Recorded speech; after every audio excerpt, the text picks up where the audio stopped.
Ayan, eto. Sabi rito, may pagka-good news naman siya, no? Lawmaker says Bataan nuclear plant can be operational in 4 years. In fact, had we decided after the president gave his persona where he talked about it, revisiting nuclear, it would be almost close to running by now. Ay, naku, sana pala, no? Oh, so, punta na tayo. Ha? Ngayon kasi, ayan, nakita nyo naman, napakaganda ng pahayag ni Kevin Pilapil. 'Di ba? Mula sa isang mambabatas, no, na ang Bataan nuclear power plant pwede daw maging operational in 4 years. 4 years. Yan, sabi ni boss Kevin Pilapil. Alam niyo, parang bahay lang eh. 'Di ba? Matagal na nakatayo pero hindi ibig sabihin ready na tirhan kasi matagal din na tenga yung pagtatapos ng interior. Ang tanong, ready ba talaga? Kasi nuclear hindi basta-basta, 'di ba? Hindi lang gumagana. Kundi ang tanong, ligtas ba? Pwede bang gawin? Maybe. Pero ang tanong, dapat bang madaliin? Kasi sa ganitong usapan, hindi lang bilis ang importante, kundi pagiging sigurado. Kasi usapang nuclear yan. 4 years, posible ba? Realistic ba or rush? Mabilis ba o minamadali? Power solution or power pressure? Kuryente ang solusyon pero gaano ba talaga kabilis? 4 years?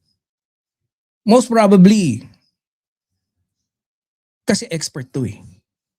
'Di ba pagdating sa energy, si Mr. Kevin Pilapil. Oh. Napansin nyo ba? No? Kapag may problema tayo sa kuryente, lagi nating gusto mabilis na solusyon.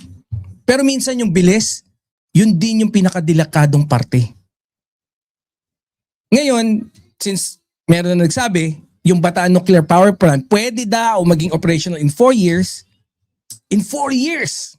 Eh di, kahit pa paano magandang balita yan. Di ba? Parang bahay lang eh. Di ba? Kung matagal na nakatayo, tapos hindi pa na-finalize yung loob, hindi pa pwedeng tirhan. Slowly but surely. Kasi hindi lang tanong eh. Kung hindi lang yun ang tanong. Kung kaya bang buksan. Ang tanong, ready.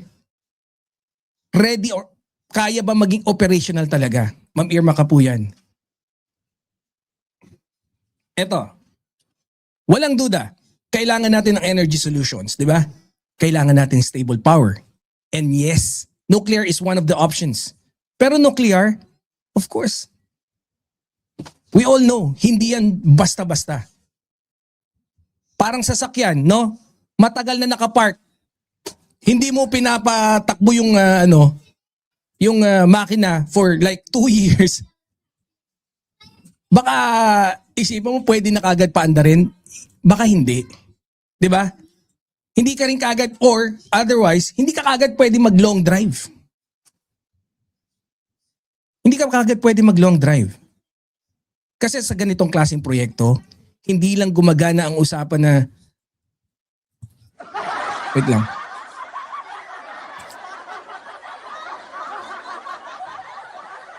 Hindi lang yung usapan is ligtas ba, sustainable ba, kundi handa ba talaga yung sistema. Yung talagang fully ready. We're talking about nuclear. No? Even though, bakit napili kong ganito yung angulo? It's because of course, magandang balita yan, good news yan. Alam niyo naman pagka nagkaroon ng nuclear. 'Di ba? Solusyon yan sa power, yung energy consumption. In reality, mas makakatulong yan na mabawasan yung importation natin ng mga langis na pang gagamitin para sa enerhiya, no? Kasi kung magno-nuclear tayo, mas okay. Tayo na. Pag nagtumakbo na yan, self-sustaining. So, 4 years, posible daw eh. 'Di ba? Wag lang talagang madaliin. So, alam nyo, maganda naman eh. Kung may ganitong project, malaki ang epekto pang matagalan. Yun lang, syempre may risk. Pero, mas piliin natin yung slowly but surely. 'Di ba? Hindi siya mabilis, pero sigurado. Kasi minsan hindi lahat ng pwedeng gawin, dapat gawin agad-agad. 'Di ba? At sa usaping nuclear, hindi lang naman to tungkol sa kuryente. Siyempre, tungkol din to sa tiwala. Yung effect, yung risk niya napakalaki. And ito yung gusto kong itakel na angulo dito. Even though it is good news kasi yan din naman sinisilip na yan ng Pangulo even nung kasi alam niyo naman si PBBM mahilig siya sa ganyan. Mahilig siya sa sustainability, tapos energy driven, mga ganun.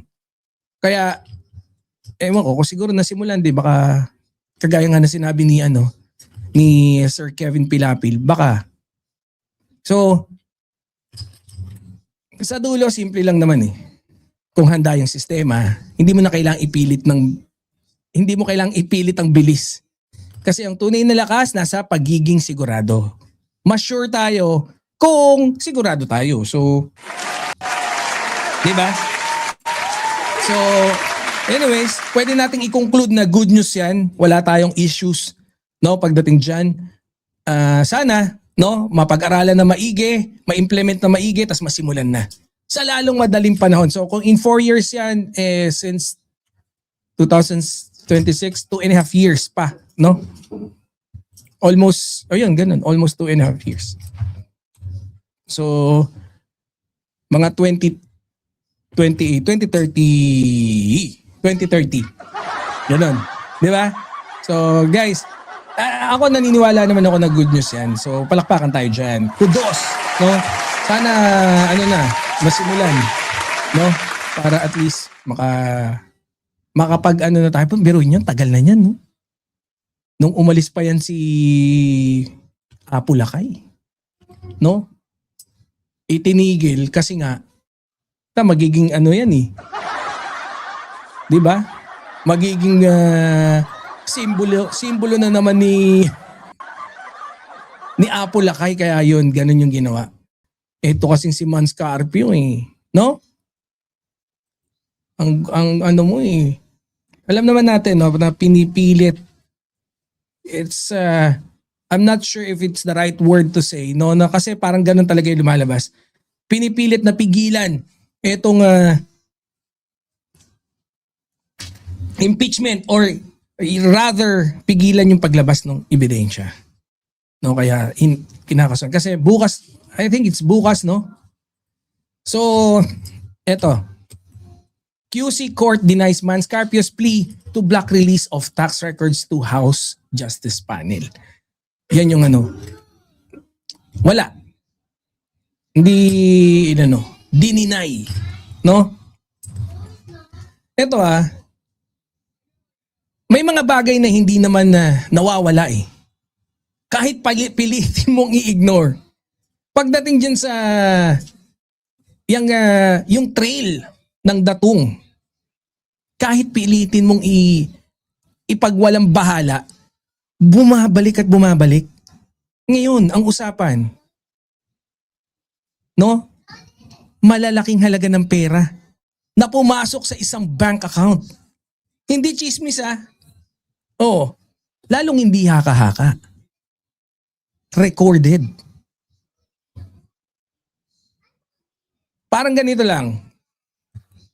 No? Bumili ka ng konting grocery. Pero pagdating sa resibo, putya, parang buong supermarket yung binayaran mo. Ma'am Arda yan, shout out. Pero, hindi naman tayo agad galit. 'Di ba? Pagka malilito ka muna, pucha, bakit ganito?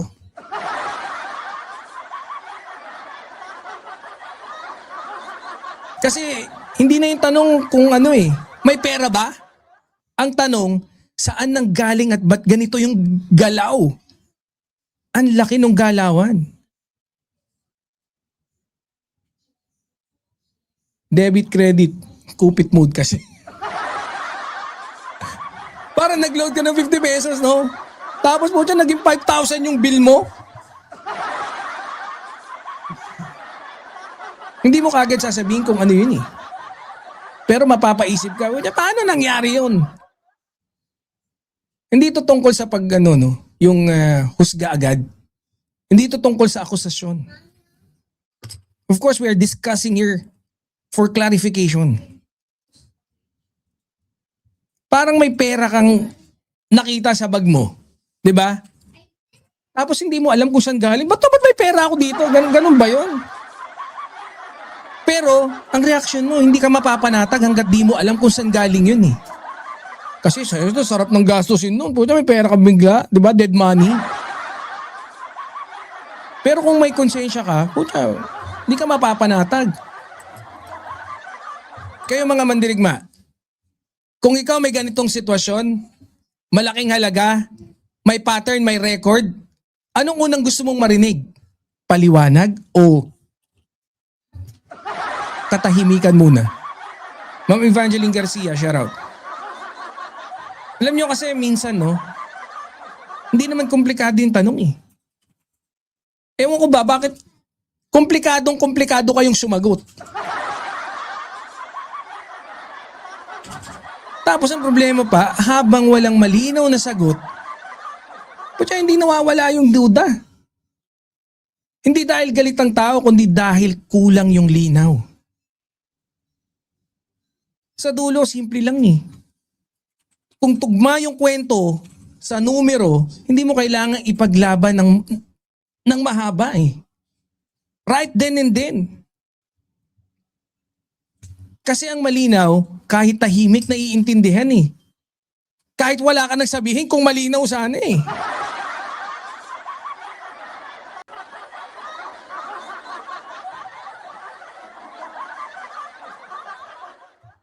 Hindi nawawala ang tanong Andun pa rin, pero ba't walang kasagot-sagot? Simple issue, pero bakit ang gulo? Kung malinis ka, dapat madali. Hindi naman galit Gusto lang ng linaw. We want clarity. Kasi bilyon yung usapan. Pero tahimik ka lang. Tahimik ka lang. Ba't masyado kang kuripot sa sagot? Para kang inchik na tumatawad ng kalahati sa pagpipisong pandesal. Di ba? Napakakuripot sumagot.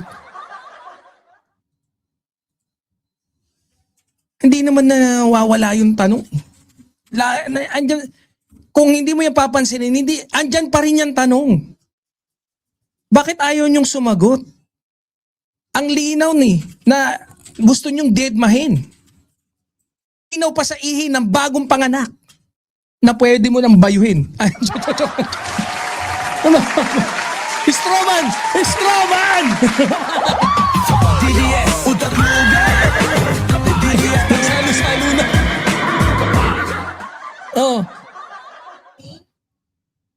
Hindi kasi yun yung common belief. Ang kakala ng iba, issue lang ito ng pera Na kung may pera ka, wala na problema.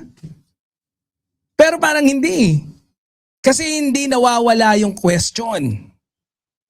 Hindi nawawala yung tanong.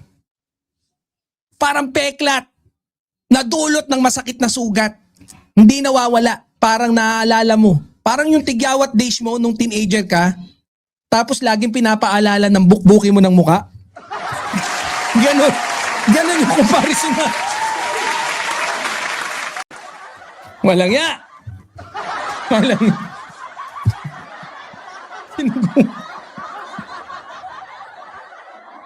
Walang ya, oh. kung ano-ano na iisip na kung oh, para mas relatable parang ganito lang yan. Parang ang bumili ng 2 pirasong pandesal. Tapos pagdating sa resibo, aba, puja, meron ng may charge na pati yung yung ensimada, pandimunggo. 'Di ba?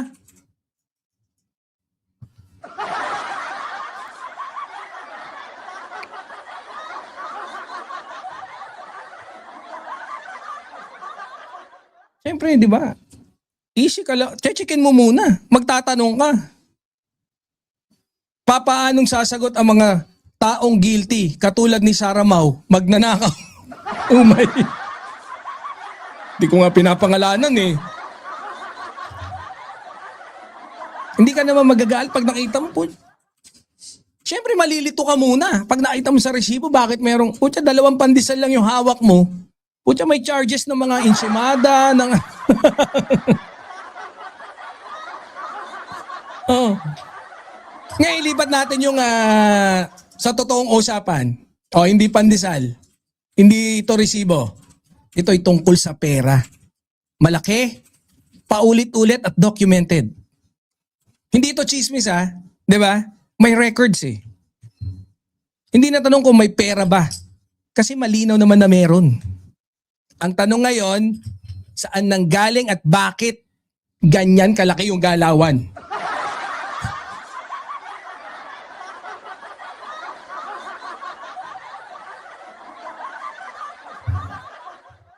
Ayaw sagutin eh, no?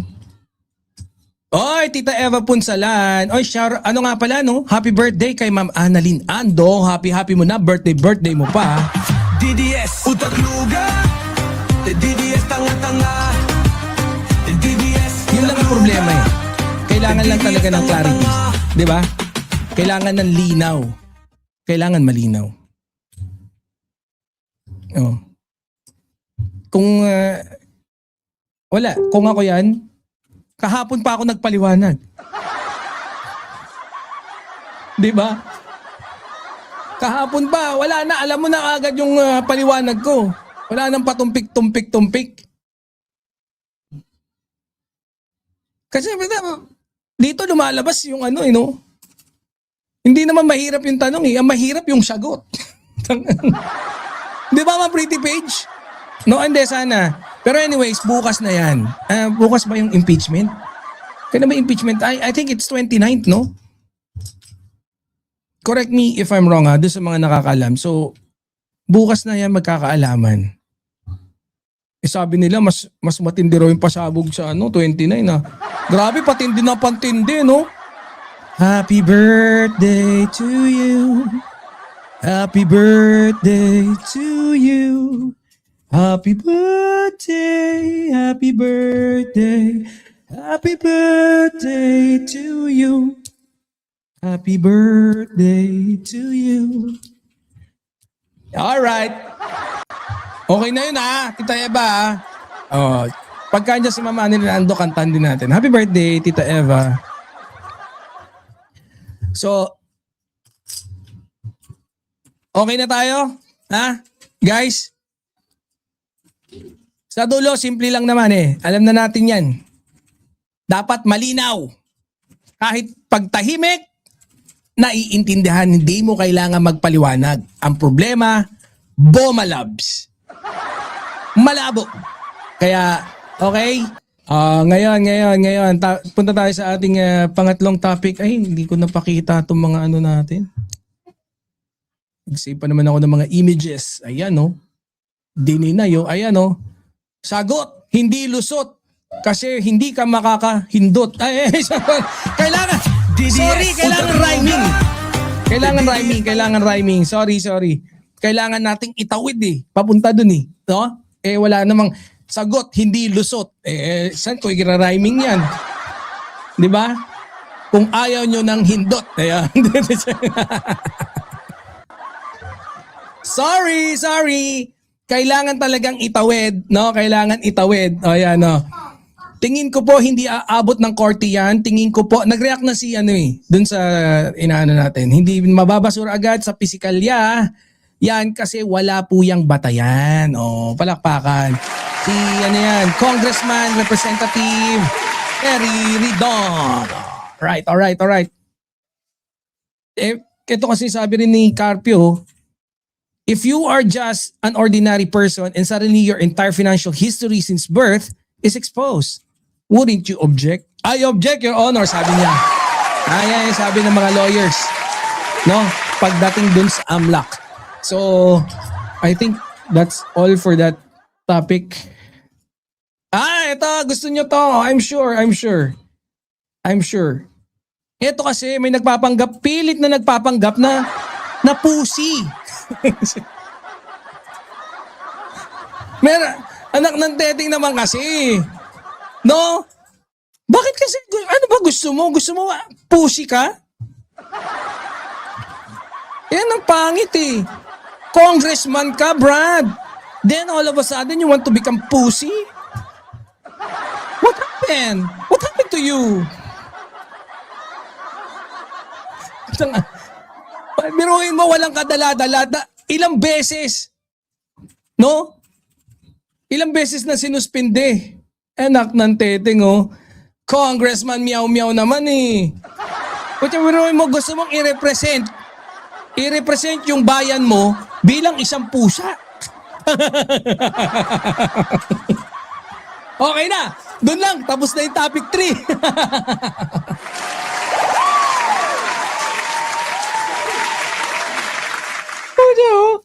Congressman na gusto i-represent bilang isang pusa yung bayan mo. Sa tingin mo magiging happy? Walang kasawa-sawa yan si Animales. Oo nga eh. Balikan ang kaso ni Mans Carpio about magnetic lift. Tama. Si Ma'am Irma. Ma'am Lendel Santo, shout out. Ito basahin natin. Sabi rito, he's not a cat.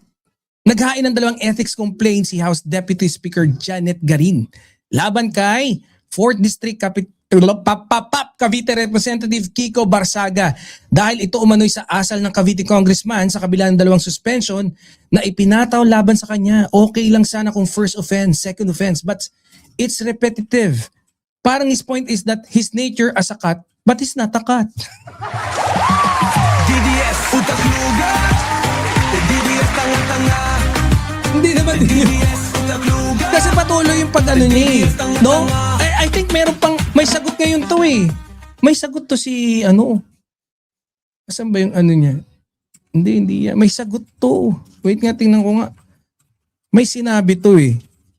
Anong sabi niya? Si Congressman Meow Meow.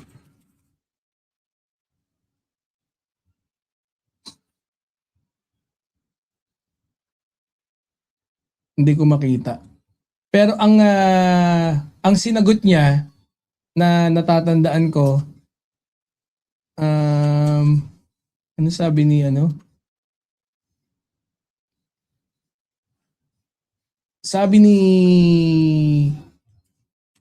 Sabi ni Congressman, ni Congressman Meow Meow, Banat Boy is Banat Bay the same person? No, wow!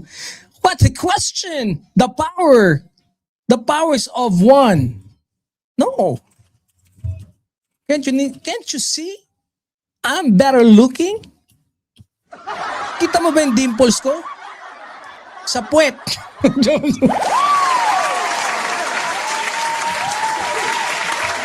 May dimples din ba sa puwet si Banat Bay?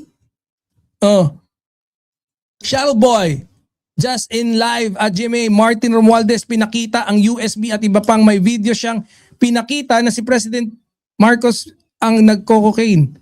Kasama si Raulo ka pala eh. Pwede ba naman yun? Nag-ano ka pa? Ano niya yan? Bugok. I'm just curious. No. Wala lang. Oy, sipain nyo yan ha. Huwag natin papababoy si paulit-ulit pang nagtatype na ganyan. punta na tayo dito sa ating susunod na topic. Ang sinagot niya pala, ay galit ka ba sa akin dahil para akong pusa? Congresswoman Garin, media press release. No, I do not call her mommy in Congress as that would be too unprofessional. I call her by her official title, the Dengvaksha Queen. Whenever I see her during working hours. Patay ang pucha, grabe, no? Biruin mo, mami, yung tawag. Ante, Ma'am Faye, Harley, thank you very much po sa 5, ano ba yan? Australian dollar. Yung AS. Thank you very much, $5. Maraming salamat po. Ayan. Liviste and Barsaga are brothers. Hindi. Ano lang, pares na sila ng wavelength pagdating dun sa mentalidad nila. Asa na? Paano ko ba mapapakita to? Anong number yan? 003 003B.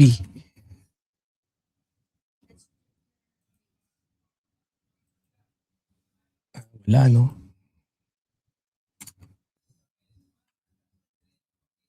Baka pwede ulit. Ay, nawala. Hindi, ano natin, check natin. Hindi, gusto ko lang ipakita sa inyo. No, para at least makita nyo kung gaano kakupal. Etong si Barsaga. Yan ang problema no? Sa pinauso talaga ni nila Duterte. Pwede ka mambastos.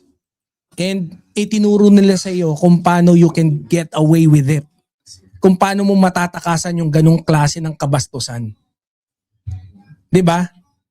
Yan yun Tingnan mo yan Mismo sa page niya. Sabi niya, to correct Congresswoman Garin, lakihan natin. Sabi, to correct Congresswoman Garin, Garin's media press to release, no, I do not call her mommy. Okay? Hindi daw tinatawag. So most definitely, yan yung ikinagalit. Tinawag siya mommy. In Congress, as that would be too unprofessional. I call her by her official title, the Dengvaksha Queen, whenever I see her during working hours. Grabe, no? Grabe. Sana aksyonan, no? Alam nyo, kung matalino talaga si Kiko Barsaga, okay sana kung gamitin para sa ikabubuti ng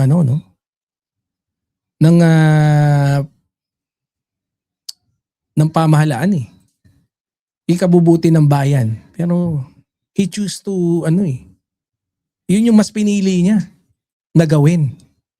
No? Pinili niya mas maging pusa. Maging isang malaking pusi. Alang niya, ano nangyari? Ano na nangyari sa Pilipinas? No? Grabe. Grabe.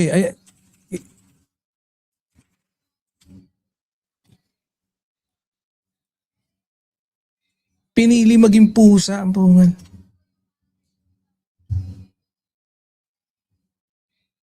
Kasi, yun naman talaga yung punto ni Congressman Garin din, di ba? Kung minsan ka nagkamali, okay lang Pangalawa, okay ulit Okay pa. Pero kung paulit-ulit na, hindi na coincidence yun. Di ba? Parang estudyante na kung minsan late, okay lang Pero kung araw-araw ka na, hindi naman traffic yung dahilan mo, aba, nanluloko ka na. Hindi na tanong kung ano nangyari. Kundi, bakit nauulit-ulit? Yun na yung magiging tanong dyan. Siyempre, bilang public official, hindi lang posisyon yung dala mo, kundi responsibility. Di ba? Sa dulo, hindi mo kailangan ipakilala kung ano ka. Makikita yun sa ginagawa mo, sa asal mo. Kaya ako dito, I support dun sa panawagan, na sampahan ng ano dyan sa ethics complaint. Yang si Pusa. Pusang ama ka.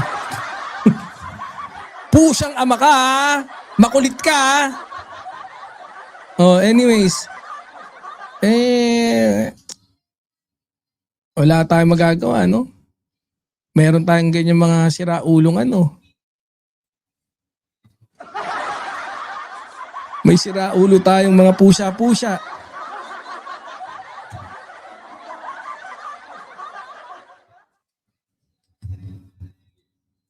Nak ng teteng. Anyways, punta na tayo sa ating susunod na topic. Siguro, wag na natin masyadong pag-aksaya ng panahon niya para makadami tayo. Yan yung pangatlo nating topic.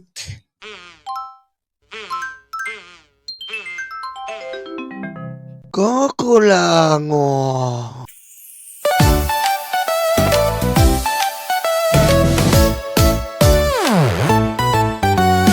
Tanggap, tanggap, luga, luga, DDS, DDS.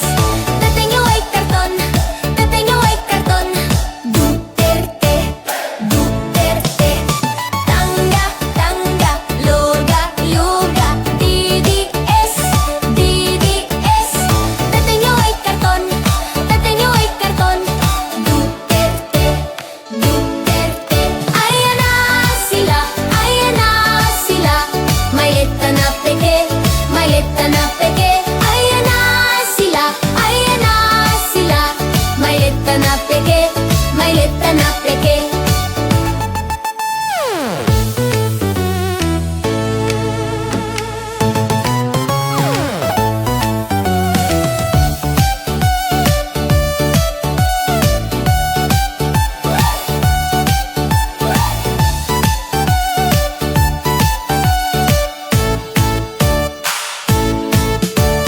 Tangga, tangga, luga, luga, DDS, DDS.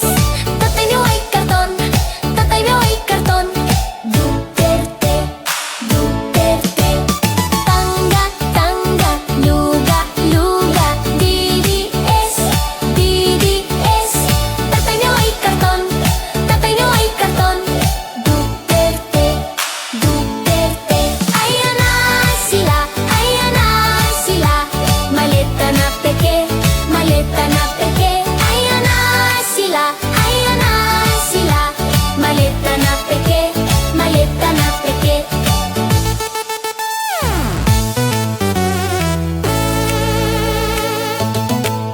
Sara nababali na siya. Sara nababali na siya. Digong masusunog na siya. Digong masusunog na sa. Tangga, tangga, luga, luga, DDS, DDS. Tatay niyo ay karton, tatay niyo ay karton. Duterte, Duterte. Puro fake news ang dedes. Puro fake news ang dedes. Mga troll farm, mga date. Dutites, dutites. Puro fake news ang dedes. Puro fake news ang dedes. Mga troll farm, mga date. Dutites, dutites. Tangga, tangga, luga, luga, DDS, DDS. Tatay niyo ay karton, tatay niyo ay karton. Duterte, Duterte. Tangga, tangga, luga, luga, DDS, DDS. Tatay niyo ay karton, tatay niyo ay karton. Duterte, Duterte. Ayan na sila, ayan na sila. Malita na peke, malita na peke. Ayan na sila, ayan na sila. Malita na peke, malita na peke. Puro fake news ang dedes.